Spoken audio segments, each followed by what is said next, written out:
കാരണം ഇങ്ങനെയൊരു അവസരം എനിക്ക് തന്നത് എൻ്റെ അമ്മ മാതാവ് മാത്രമാണ്. ഞാൻ ഒരുപാട് ആഗ്രഹിച്ച ശേഷമാണ് എനിക്കിങ്ങനെയൊരു സാക്ഷ്യം പറയാനൊരു അവസരം കിട്ടിയത്. എൻ്റെ പേര് മേബിൾ മാത്യു. ഇത് എൻ്റെ മമ്മി ജെസ്സി. ഞങ്ങൾ ഇടുക്കി ജില്ലയിൽ നിന്ന് വരുന്നു. 2023 സെപ്റ്റംബർ മാസം 9 തീയതിയാണ് ഞങ്ങൾ ആദ്യമായിട്ട് ഇവിടെ വരുന്നതും ഉടമ്പടി എടുക്കുന്നതും. അതിനുണ്ടായ കാരണം, എനിക്ക് സോറിയാസിസിൻ്റെ ഒരു അസുഖം ഉണ്ടായിരുന്നു. 2 വർഷത്തോളമായിട്ടത് ഉണ്ടായിരുന്നു. പക്ഷേ അത് സോറിയാസിസ് എന്ന രീതിയിലേക്ക് വന്നത് മനസ്സിലാക്കിയത് കുറച്ച് വൈകിയാണ്.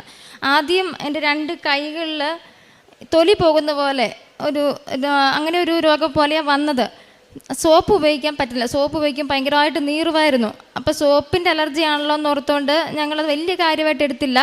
പിന്നെ അത് കൂടി വന്നു. ഭയങ്കരമായിട്ട് നീറ്റിൽ വന്നു. തുണിയൊന്നും വാഷ് ചെയ്യാൻ പറ്റുന്നില്ല. എനിക്ക് കുളിക്കാൻ പോലും പറ്റുന്നില്ലായിരുന്നു. കുളിക്കുന്ന സോപ്പ് പോലും ഉപയോഗിക്കാൻ പറ്റുകയില്ലായിരുന്നു. അപ്പം ഞങ്ങൾ ആശുപത്രി ചെന്നപ്പോൾ ആശുപത്രിയിൽ ഡോക്ടർ പറഞ്ഞു, അത് സോപ്പിൻ്റെ അലർജിയാണ്, കുഴപ്പമില്ല, മാറിക്കോളും, ഞാൻ ഓയിൽമെൻറ്റ് തരാം, ഗുളിക ചൊറിച്ചിലുണ്ടെങ്കിൽ ഗുളികയും തരാമെന്ന് പറഞ്ഞു. അത് കഴിച്ചു. ഒരാഴ്ചയ്ക്കുള്ളിൽ അതങ്ങ് നല്ലപോലെ വാടി കുറഞ്ഞു. പിന്നെ വലിയ കുഴപ്പമില്ലാതെ പോയി. ശേഷം കുറച്ച് നാൾ കഴിഞ്ഞപ്പോഴത്തേക്കും പിന്നീടത് ഒന്നുകൂടെ വന്നു. പക്ഷെ പിന്നെ വന്ന രീതി എന്ന് പറഞ്ഞാൽ വളരെ ഭയാനകമായ രീതിയിലാണ് വന്നത്. അതായത് എൻ്റെ 2 കയ്യിൽ മൊത്തം വിരലും ചൊറിഞ്ഞിട്ട് പൊട്ടി പഴുത്തു. ഞാനൊരു പെണ്ണാണ്, നിങ്ങൾക്കറിയാം. ഒരു പെൺകുട്ടിക്ക് എന്തെല്ലാം ജോലി വീട്ടിൽ ചെയ്യാൻ പറ്റും, അതൊന്നും എനിക്ക് ചെയ്യാൻ പറ്റില്ല. എനിക്ക് മമ്മിയെ സഹായിക്കാൻ പറ്റില്ല. എനിക്ക് എൻ്റെ ഉടുപ്പ് പോലും ഇടാൻ പറ്റുന്നില്ല. എനിക്ക് തലമുടി ചെയ്യാൻ പറ്റുന്നില്ല. ഞാനൊരു തലമുടി പകുതി വെട്ടി വരെ കളഞ്ഞു. എനിക്ക് ഒരു പണി നിങ്ങളോട് എങ്ങനെ പറഞ്ഞ് എനിക്ക് അവതരിപ്പിക്കണമെന്ന് അറിയത്തില്ല. അത്രമാത്രം ഞാൻ അനുഭവിച്ചു. എൻ്റെ 2 കൈയിൽ നിറച്ചും ഈ സോറിയാസിസ് ആയിരുന്നു. ഞാൻ എന്നിട്ട് പ്രാർത്ഥിച്ചു പോയി, ദൈവമേ, ഇത് കാലയിലായിരുന്നെങ്കിലും വേണ്ടില്ലായിരുന്നു, നീ എന്തിനു ഇത് കയ്യെ തന്നോന്ന് വരെ ഞാൻ ആലോചിച്ച് പറഞ്ഞു പോയി. എനിക്ക് സഹിക്കാൻ പറ്റിയില്ല. കാരണം അത്രയ്ക്കും നീരായിരുന്നു എൻ്റെ കൈ നിറച്ചും. അതായത് എൻ്റെ കൈക്ക് തന്നെ ഒരു 2 കിലോ വെയിറ്റിൽ വരെ നീരുണ്ടായിരുന്നു. എന്നിട്ട് എനിക്ക് എൻ്റെ വിരൽ മടക്കാൻ പറ്റുന്നില്ല, വിരൽ നൂർക്കാൻ പറ്റുന്നില്ല. ഇങ്ങനത്തെ ഒരു അവസ്ഥയായിരുന്നു. ഇങ്ങനെ തന്നെ ഇരിക്കുമായിരുന്നു എൻ്റെ കൈ. ഒരിക്കലും എൻ്റെ ഈ കൈ തിരിച്ചു കിട്ടില്ലെന്നാണ് ഞാൻ വിചാരിച്ചിരുന്നത്. അത്രത്തോളം ഞാൻ വേദന അനുഭവിച്ചു. ഒരിക്കലും ആരോടും പറഞ്ഞ് മനസ്സിലാക്കാൻ പറ്റാത്തത്ര വേദന. അങ്ങനെ ഞാൻ ഉടമ്പടി എടുത്തു. 2023 സെപ്റ്റംബർ 9 വന്ന് ഉടമ്പടി എടുത്ത് ഞാൻ വിശ്വാസത്തോടെ തന്നെ പ്രാർത്ഥിച്ചു. എനിക്ക് നല്ല വിശ്വാസം ഉണ്ടായിരുന്നു. എങ്ങനെയായാലും എൻ്റെ മാതാവിനെ മാത്രം സുഖപ്പെടുത്താൻ പറ്റുള്ളൂ. മാതാവ് വഴി ഈശോ എൻ്റെ പ്രാർത്ഥന കേട്ട് സുഖപ്പെടുത്തും. എനിക്ക് നല്ല വിശ്വാസം ഉണ്ടായിരുന്നു. കാരണം കൃപാസനത്തിലെ ഓരോ സാക്ഷ്യവും ഞാൻ കേൾക്കുമായിരുന്നു. എൻ്റെ ജീവിത സാഹചര്യങ്ങളോട് ചേർന്ന് നിൽക്കുന്ന സാക്ഷ്യങ്ങൾ, സാധാരണക്കാരുടെ സാക്ഷ്യങ്ങളാണേലും അതെല്ലാം ഞാൻ വളരെ ഭക്തിയോടെ കേൾക്കുമായിരുന്നു. എനിക്ക് ഉടമ്പടി എടുത്ത്, പക്ഷെ ഞാൻ ഉടമ്പടി കറക്റ്റ് ചെയ്തോന്ന് ചോദിച്ചാൽ എനിക്ക് ആദ്യത്തെ ആ ഒരു 3 മാസം ശരിക്കും പറഞ്ഞാൽ ഞാൻ കാരുണ്യപ്രവൃത്തികൾ ചെയ്തില്ല, പള്ളിയിൽ പോയില്ല.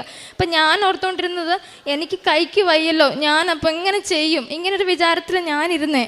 പക്ഷേ അങ്ങനെയല്ലായിരുന്നു ചെയ്യേണ്ടതെന്ന് അച്ഛൻ ഓരോ ക്ലാസ്സിലും പറയുന്നുണ്ട്. ഉടമ്പടി ക്ലാസ്സിൽ അച്ഛൻ പറയുന്നുണ്ട്, നമ്മൾ ചെയ്യണം. അതായത് അവൻ പറയുന്ന പോലെ ചെയ്യുക എന്നാണ് ഇതിൻ്റെ മെയിൻ കണ്ടൻറ്റ്, ഉടമ്പടിയുടെ മെയിൻ കണ്ടൻറ്റ്. അപ്പം ഞാൻ ഒരു രോഗിയായെന്ന് പറഞ്ഞുകൊണ്ട് ഇരുന്നിട്ട് ഒരു കാര്യമില്ല. ദൈവം എന്നിലൂടെയാണ് ആഗ്രഹിക്കുന്നത്, ഞാനാണ് ചെയ്യേണ്ടത്. അപ്പം ഞാൻ എൻ്റെ 1ാമത്തെ ഉടമ്പടി പുതുക്കി ആദ്യത്തെ തവണ പുതുക്കി കഴിഞ്ഞ് ഇവിടെ വന്നതിന് ശേഷം പുതുക്കി കഴിഞ്ഞ് പോയപ്പോൾ ഞാനൊരു തീരുമാനം എടുത്തു, എന്തായാലും ഞാൻ ചെയ്യും, ഞാൻ പള്ളിയിൽ പോവും, ഞാൻ എൻ്റെ കൈക്ക് വയ്യെങ്കിലും ഞാൻ എന്നെക്കൊണ്ട് ചെയ്യാൻ പറ്റുന്ന കാരുണ്യപ്രവൃത്തികളെല്ലാം ചെയ്യും. അപ്പോൾ ഞാൻ എല്ലാ ആഴ്ചത്തോറുമുള്ള എല്ലാ കാരുണ്യപ്രവൃത്തിയും വളരെ ഭംഗിയായിട്ട് എന്നെക്കൊണ്ട് പറ്റുന്ന മാക്സിമം വളരെ ഭംഗിയായിട്ട് ചെയ്തു. ഞാൻ പൊതിച്ചോറ് ഞങ്ങൾ മെഡിക്കൽ കോളേജിൽ പോയി കൊടുക്കുമായിരുന്നു ചെയ്ത്, അത് വാങ്ങിച്ചു കൊടുക്കുമായിരുന്നു ചെയ്ത്. കാരണം ഞങ്ങൾ വീടിന് കുറേ അകലെയാണ് മെഡിക്കൽ കോളേജ്. അപ്പോൾ അവിടെ വരെ പോയി രാവിലെ ചോറ് കെട്ടി പോയാൽ പോലെ ചോറ് നല്ലപോലെ തണുത്തു. അതുകൊണ്ട് ഞങ്ങൾ അവർക്ക് ചൂട് ചോറ് അവർ ആഗ്രഹിച്ചിരിക്കുന്നവരായിരുന്നു. അപ്പം ഞങ്ങളത് ചോറ് കൊണ്ട് കൊടുക്കുമ്പോൾ അവർക്ക് ഭയങ്കര സന്തോഷമായിരുന്നു. അപ്പോൾ എൻ്റെ കൈ കൊണ്ട് തന്നെ, എൻ്റെ വയ്യാത്ത കൈ കൊണ്ട് തന്നെ ഞാൻ ചുമന്ന് അത് കൊണ്ട് കൊടുത്തുകൊണ്ടിരുന്നു. എൻ്റെ കൂടെ എൻ്റെ പപ്പായും മമ്മിയും എൻ്റെ ചേട്ടായും വരുമായിരുന്നു. അതിൻ്റെയൊക്കെ പ്രതിഫലമായിട്ട് എനിക്ക് ആദ്യത്തെ ഉടമ്പടി പുതുക്കി കഴിഞ്ഞ ഉടൻ തന്നെ ശരിക്കും പറഞ്ഞാൽ എനിക്ക് സൗഖ്യം കിട്ടിയതായിരുന്നു. ഒരു സാക്ഷ്യം പറയാനുള്ള രീതിയിൽ സൗഖ്യം കിട്ടിയായിരുന്നു. പക്ഷെ അവിടെ ഒരു നെഗറ്റീവ് എനർജി പോലെ, ഞാൻ അന്ന് സാക്ഷ്യം പറയേണ്ട വ്യക്തിയായിരുന്നു, ഒരു നെഗറ്റീവ് എനർജി പോലെ എൻ്റെ തളർത്തി കളഞ്ഞൊരു കാര്യം ഞങ്ങൾ അത്യാവശ്യം പ്രാർത്ഥിക്കുന്ന ഫാമിലിയായിരുന്നു. ഞങ്ങൾ തീർത്ഥാടന കേന്ദ്രങ്ങളിൽ പോകും, പ്രാർത്ഥനാ ശുശ്രൂഷയിൽ പങ്കിടും, പ്രാർത്ഥനാ കേന്ദ്രങ്ങളിൽ പോകും, ധ്യാന കേന്ദ്രങ്ങളിലൊക്കെ പോകും. അപ്പം നാട്ടുകാരെല്ലാവരും, പപ്പായാണ് എന്നും പള്ളിയിൽ പോകും. അപ്പം നാട്ടുകാരാണ് മൊത്തം കളിയാക്കുകയായിരുന്നു. എന്നും പള്ളിയിൽ പോയിട്ട് നിങ്ങൾക്ക് എന്ത് കിട്ടി എന്താന്നൊക്കെ ഒരു രീതിയിലായിരുന്നു ഞങ്ങളോടുള്ള പുച്ഛം. അപ്പം ഞാൻ സാക്ഷ്യം പറഞ്ഞ എൻ്റെ നാട്ടുകാരറിയല്ലേ, എൻ്റെ രോഗത്തെക്കുറിച്ച് അറിയല്ലേ, എനിക്കിങ്ങനെ വന്നത് അറിയല്ലേ എന്നുള്ളൊരു മാനസികാവസ്ഥയാണ് ഞാൻ സാക്ഷ്യം പറയണ്ട. ഇപ്പം പറയണ്ടെന്ന് വെച്ച് തന്നെ ഇരുന്നു. ഞാൻ സാക്ഷ്യം പറഞ്ഞില്ല. പക്ഷേ ഞാൻ ഉടമ്പടിയോടെ അവിശ്വസ്തതയെ കാണിച്ചത്. അത് ചെയ്യാൻ പാടില്ലായിരുന്നു. ഞാനന്ന് ആരെയും പേടിക്കില്ലായിരുന്നു. എൻ്റെ മാതാവിനെ ഈശോനെ സാക്ഷ്യപ്പെടുത്തേണ്ട അവസരം ഞാൻ ഒരിക്കലും കളയാൻ പാടില്ലായിരുന്നു. ഞാനിവിടെ സാക്ഷ്യം പറയേണ്ടതെന്ന് എനിക്ക് പിന്നീടാണ് മനസ്സിലായത്. അതെനിക്ക് മാതാവിനോട് പറഞ്ഞു. ഞാനൊരു ദിവസം ഒരു പള്ളിയിൽ പോയി കരഞ്ഞു പ്രാർത്ഥിക്കുമായിരുന്നു. ഈശോയെ സൗഖ്യപ്പെടുത്തി. ഞാൻ സാക്ഷ്യം പറഞ്ഞില്ല. ഞാനോട് ക്ഷമിക്കണമെന്ന് ഞാൻ പറഞ്ഞു. പക്ഷേ ആ ഏറ്റുപറച്ചിൽ കുറച്ച് വൈകിപ്പോയി. അതിന് മുന്നേ എനിക്ക് ഈ അസുഖം പിന്നീട് തിരിച്ചു വന്നു. അതുപോലെ തന്നെ വേദനയോടുകൂടെ തന്നെ തിരിച്ചു വന്നു. എനിക്ക് പിന്നീട് അച്ഛൻ്റെ ക്ലാസ്സിൽ മനസ്സിലായി. അച്ഛൻ ഒരു ദിവസം ക്ലാസ്സിൽ പറഞ്ഞു, നമ്മൾ ഉടമ്പടി നമുക്ക് പാകപ്പിഴകൾ വരും, പല രീതിയിലും വരും. അത് എനിക്ക് പാകപ്പിഴ വന്നല്ലോ എന്ന് പറഞ്ഞ് കാറ് കൂവി നടന്നിട്ട് യാതൊരു കാര്യമില്ല. നിങ്ങളൊരു കാര്യം ചെയ്യണം. നിങ്ങൾക്ക് ഒരു മനുഷ്യനാണ്, നമ്മൾ തെറ്റുപറ്റും. നമ്മൾ ഉടമ്പടിയിലായിരിക്കുമ്പോൾ നമുക്ക് തെറ്റ് പറ്റിയാൽ പോലും നമ്മൾ ഡയറക്റ്റായിട്ട് ഈശോയോട് പറയുക. ഒരു നാണവും വേണ്ട, ഒന്നും വേണ്ട. നമുക്ക് ഡയറക്റ്റായിട്ട് ഈശോയോട് പറയാൻ പറ്റും. അച്ഛൻ്റെ ഒരു വാക്ക് എൻ്റെ ഹൃദയത്തെ സ്പർശിച്ചത്. യൂദാസിന് വരെ വേണമെങ്കിൽ മാനസാന്തരത്തിനുള്ളൊരു അവസരം ഉണ്ടായിരുന്നു. അങ്ങനെ ഒരു തെറ്റ് ഞാൻ പറഞ്ഞിരുന്നെങ്കിൽ, ആ യുദാസ് തെറ്റ് പറഞ്ഞിരുന്നെങ്കിൽ ഈശോ ക്ഷമിക്കുമായിരുന്നു. ഈശോയോട് അത് പറഞ്ഞില്ല. ആ കുറ്റബോധം വന്നങ്ങ് സൂയിസൈഡ് ചെയ്യുകയാണല്ലോ ചെയ്ത്. അപ്പം ആ വാക്കിൻ്റെ ഹൃദയത്തിൽ തട്ടി. അപ്പം അത്രത്തോളം അച്ഛൻ്റെ ആ വാക്ക് എന്നെ സ്പർശിച്ചു. അപ്പം ഞാൻ യുദാസൊന്നും അല്ലല്ലോ, എന്തായാലും ഞാനത് പറഞ്ഞാൽ മതിയല്ലോ. ഞാനത് അതുപോലെ തന്നെ ഈശോയെ, ഞാനിങ്ങനെ നാട്ടുകാർ വിചാരിക്കുന്നവർ തന്നെയാണ് സാക്ഷ്യപ്പെടുത്താതിരുന്നത്. എന്നോട് ക്ഷമിക്കണം, എന്നെ അമ്മ മാധവൻ്റെ പ്രത്യക്ഷീകരണത്തെ സാക്ഷിയാക്കണമെന്ന് തന്നെ ഞാൻ തുടരെ പ്രാർത്ഥിച്ചു. ഞാൻ എപ്പോഴൊക്കെ നല്ല ബോധത്തോടെ ഇരിക്കുന്നു, അതായത് ഉറങ്ങുമ്പോഴൊഴികെ ബാക്കി എല്ലാ സമയവും ഞാൻ മാതാവിൻ്റെ പ്രത്യക്ഷീകരണത്തിന് സാക്ഷിയാക്കണമെന്ന് പ്രാർത്ഥിച്ചുകൊണ്ടിരുന്നു. അങ്ങനെ ഞാൻ മൂന്നാമത്തെ ഉടമ്പടി തൈലം പെരട്ടിക്കൊണ്ട് തന്നെ ഇരുന്നേ, ചെറുതായിട്ട് വാടി വരുന്നുണ്ടായിരുന്നു. മൂന്നാമത്തെ ഉടമ്പടി പുതുക്കലിന് ഞങ്ങൾ ഏകദേശം ഒരു 3:15 ഇപ്പോൾ വെളുപ്പിന് 3:15 ഞങ്ങളിവിടെ വന്നു. അപ്പോൾ ഗേറ്റ് തുറന്നില്ലായിരുന്നു.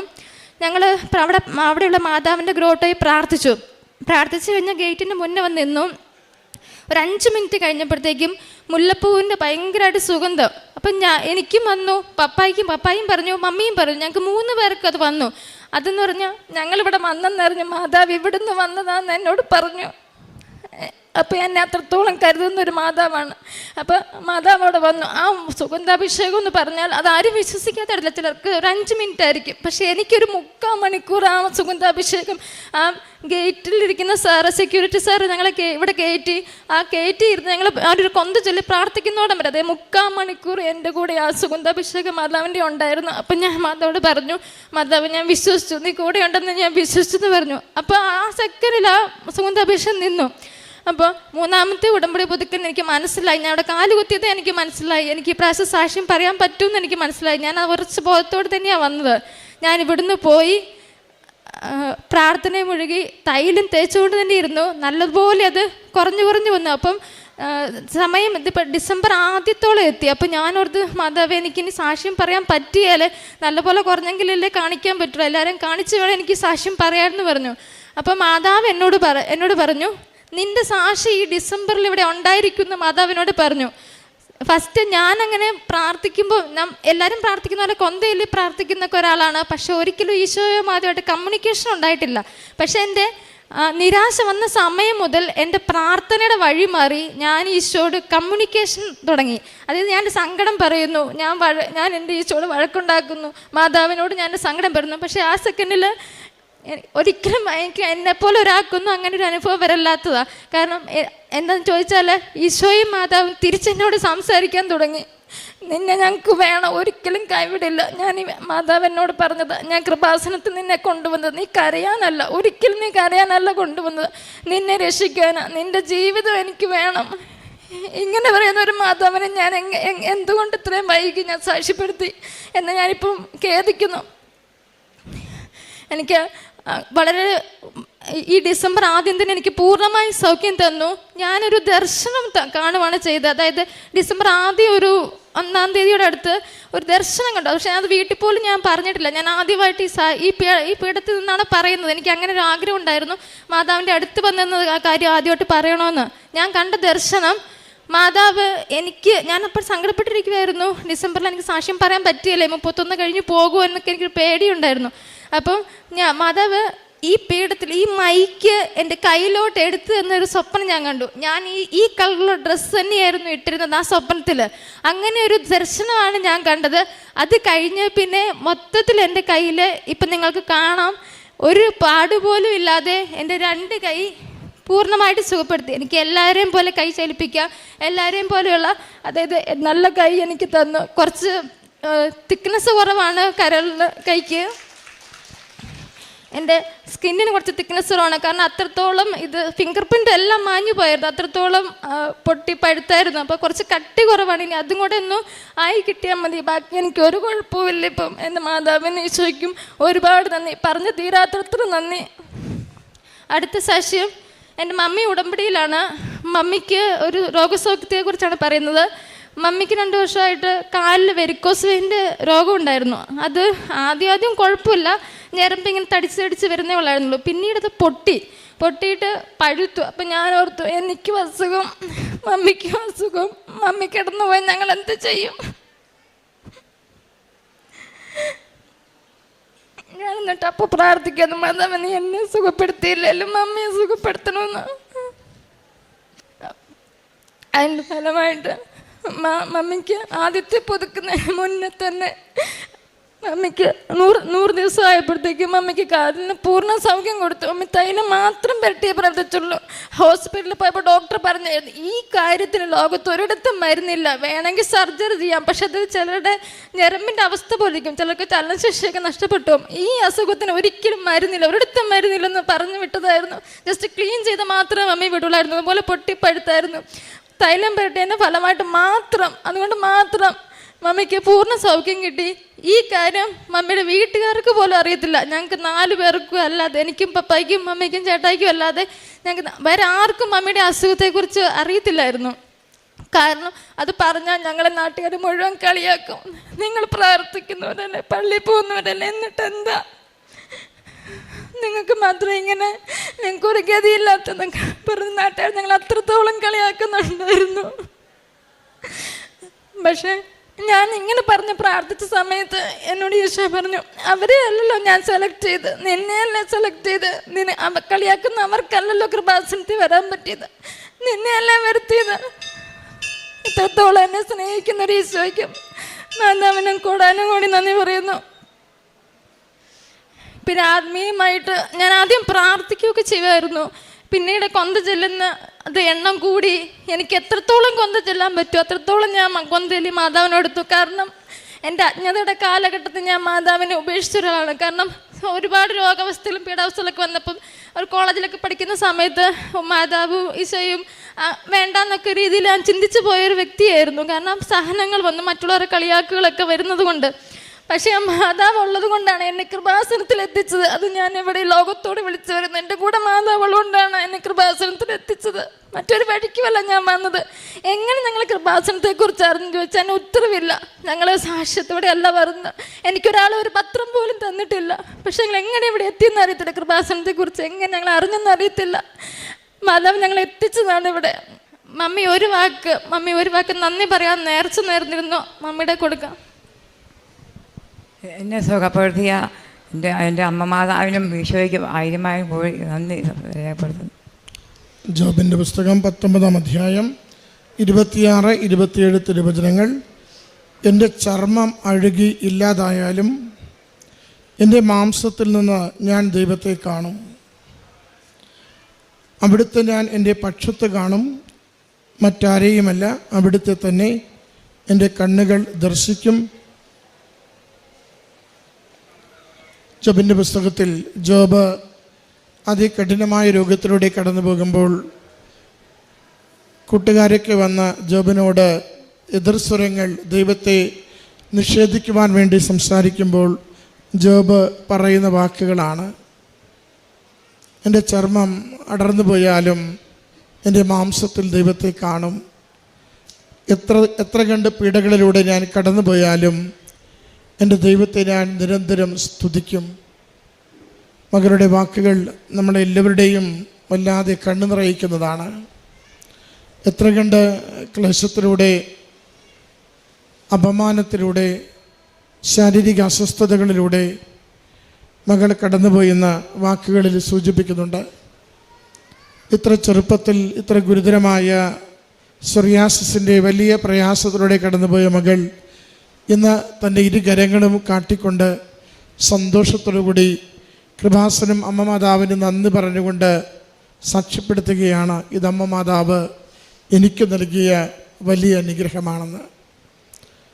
മറ്റാർക്കും സൗഖ്യപ്പെടുത്തുവാനാവാത്തത്, മരുന്നുകൊണ്ട് പൂർണ്ണമായി സുഖപ്പെടാത്തത്, പരിശുദ്ധമ്മ തിരുക്കുമാരനോട് പറഞ്ഞ് തൻ്റെ വിശ്വാസത്തെയും അമ്മയുടെ അരികിൽ നിരന്തരം പറഞ്ഞുകൊണ്ടിരുന്ന പ്രാർത്ഥനകളെയും എൻ്റെ കണ്ണീരിനെയും അമ്മ മാതാവ് കണ്ട് എനിക്കത് രോഗത്തിനുള്ള സൗഖ്യമാക്കി തന്നുവെന്നാണ്.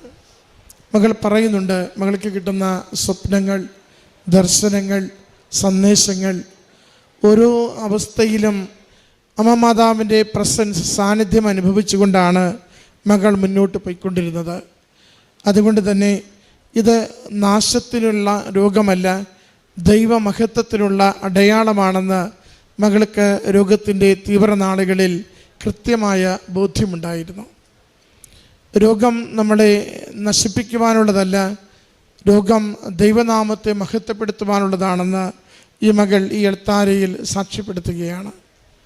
അതുപോലെ അമ്മ വെരിക്കോസിൻ്റെ വലിയ ദൈന്യതയിലൂടെ കടന്നു പോകുമ്പോഴും അതും ഉടമ്പടി തൈലം പൂശി പൂർണ്ണമായ സൗഖ്യം നേടിയതിൻ്റെ സാക്ഷ്യവും ഇതിനോടൊപ്പം ചേർത്ത് വയ്ക്കുന്നുണ്ട്. രണ്ട് രോഗങ്ങളും അതതിൻ്റെ അവസ്ഥയിൽ വളരെ ക്ലേശപൂർണ്ണമാണ്, പ്രയാസകരമാണ്, വേദനിപ്പിക്കുന്നതാണ്. ആ രണ്ട് രോഗങ്ങൾക്കും അമ്മയ്ക്കും മകൾക്കും ലഭിച്ച സൗഖ്യാനുഭവത്തെയാണ് നമ്മുടെ മുമ്പിൽ സാക്ഷ്യപ്പെടുത്തുന്നത്. നമുക്ക് ഈ സാക്ഷ്യം പങ്കുവയ്ക്കുന്ന സന്ദേശം, ജീവിതം എത്ര കണ്ട് അത് പ്രതീക്ഷിക്കുന്നിടങ്ങളിൽ നിന്ന് മാറിപ്പോയാലും, സങ്കടങ്ങളേറിയാലും, പരാജയങ്ങളും ദുരിതങ്ങളും ഒന്നൊഴിയാതെ കുടുംബത്തെയും ജീവിതത്തെയും പിന്തുടർന്നാലും ഈശോയിലും പരിശുദ്ധ അമ്മയിലും പൂർണ്ണമായ ശരണത്തോടുകൂടി ആശ്രയിച്ച് പ്രാർത്ഥിക്കണം. അത് പാടാവില്ല. അത് അമ്മ മാതാവ് തിരുക്കുമാരന് സമർപ്പിച്ചുകൊണ്ട് നമ്മുടെ ജീവിതത്തെ പൂർവാധികം ശക്തിപ്പെടുത്തും, സൗഖ്യപ്പെടുത്തും, കൂടുതൽ ക്വാളിറ്റിയുള്ളവരായി ജീവിക്കുവാൻ നമ്മളെ സഹായിക്കുകയും ചെയ്യും. മകളതാണ് അവസാനം പറഞ്ഞിരിക്കുന്നത്, എല്ലായിടത്തും ദൈവനാമം മഹത്വപ്പെടുത്തുന്നതിന് എൻ്റെ ജീവിതം കൊണ്ട് ഞാൻ എപ്പോഴും ശ്രദ്ധിക്കുന്നുവെന്ന്. കുടുംബത്തിന് ലഭിച്ച ഈ വലിയ അനുഗ്രഹങ്ങളെ സന്തോഷത്തോടെ, നന്ദിയോടെ അമ്മ മാതാവിനും തിരുക്കുമാരനും സമർപ്പിച്ചുകൊണ്ട് നല്ല കരഘോഷത്തോടു കൂടി നമുക്ക് ഈ സാക്ഷ്യം സമർപ്പിക്കാം.